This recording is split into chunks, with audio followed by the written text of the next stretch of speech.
నేను మీ అందరితో పంచుకోబోయే కథ మనకు భక్తి, ధైర్యం, నమ్మకం నేర్పించే మహాభక్తుడు హనుమంతుడి కథ. హనుమంతుడు కేవలం బలవంతుడు మాత్రమే కాదు, శ్రీరాముడిపై అపారమైన భక్తి కలిగిన గొప్ప సేవకుడు.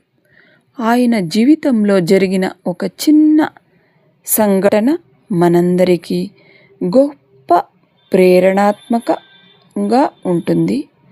ఈ ప్రేరణాత్మక కథను విందాం. ఒకసారి సముద్రం చాలా విశాలంగా కనిపించింది. లంకకు వెళ్ళి సీతమ్మ జాడ తెలుసుకోవాల్సిన బాధ్యత హనుమంతుడిపై వచ్చింది. అందరూ ఆ సముద్రాన్ని చూసి ఆలోచనలో పడ్డారు. కానీ హనుమంతుడు కళ్ళు మూసుకొని శ్రీరాముడిని తలుచుకున్నాడు. జై శ్రీరామ్, జై శ్రీరామ్ అంటూ శ్రీరాముడిని కళ్ళు మూసుకొని తలుచుకున్నాడు. ఈ పని నా కోసం కాదు, నా ప్రభువు రాముని సేవ కోసం అని ధైర్యం తెచ్చుకున్నాడు. అంతే, తనలో ఉన్న అపారమైన శక్తిని గుర్తు చేసుకుని ఒక్క దూకుడుతో సముద్రాన్ని దాటాడు. ఎన్నో అడ్డంకులు వచ్చినా వెనక్కి తగ్గలేదు. చివరికి సీతమ్మను కలిసి రాముని సందేశాన్ని అందించాడు. దీన్ని బట్టి నీతి ఏమిటంటే, మన మీద మనకు నమ్మకం ఉండాలి.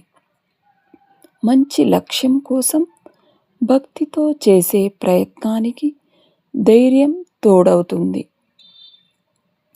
ఈ చిన్న కథ ద్వారా మనకు తెలిసేది ఏమిటంటే, హనుమంతుడిలా భక్తి, ధైర్యం, వినయం మన జీవితంలో ఉండాలి.